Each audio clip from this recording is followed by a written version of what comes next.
po sa ating tindahan.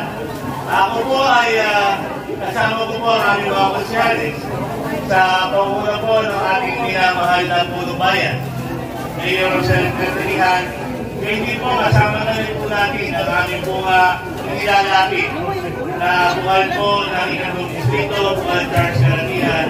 At ang Legal Vice Mayor Doc Sanchez po ay nagbibigay ng pasalamat sapagkat kami po ay nakalong ang palan po ninyo at nakasama po ninyo sa araw po ito. Kaya di po.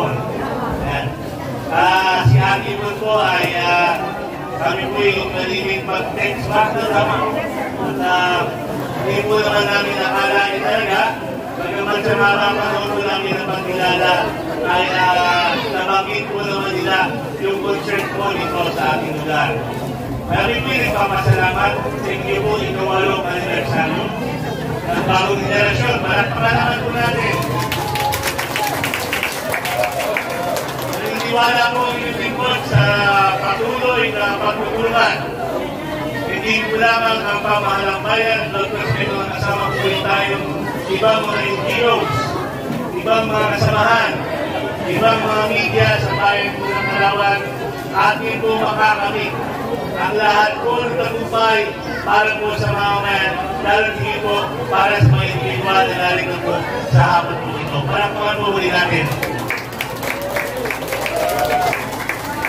Hindi man po may lahat ang pagtulong sapagkat malaki natin po yung bayan po ng Palawan ay umasa po naman kayo na kami po sa pamahalang bayan at hindi po ang Legal Vice Mayor Doc Sanchez ay lagi po bukas ang aming pintuan para po sa lahat ng kailangan ng kamot po ng aming naitutulong sa ating po mga kababayan lalo hindi po sa inyo na aming po mga kasamahan dito po sa ating lugar.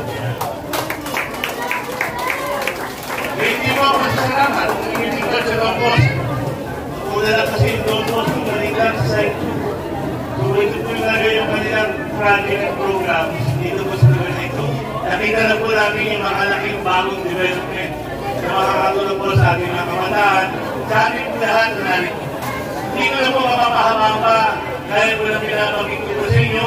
Ako po si Doc Sanchez, ang inyong Vice Mayor na laging bubukas ang aming pupintuan para po sa lahat po ng mga mayan dito po sa bayan po ng Palawan.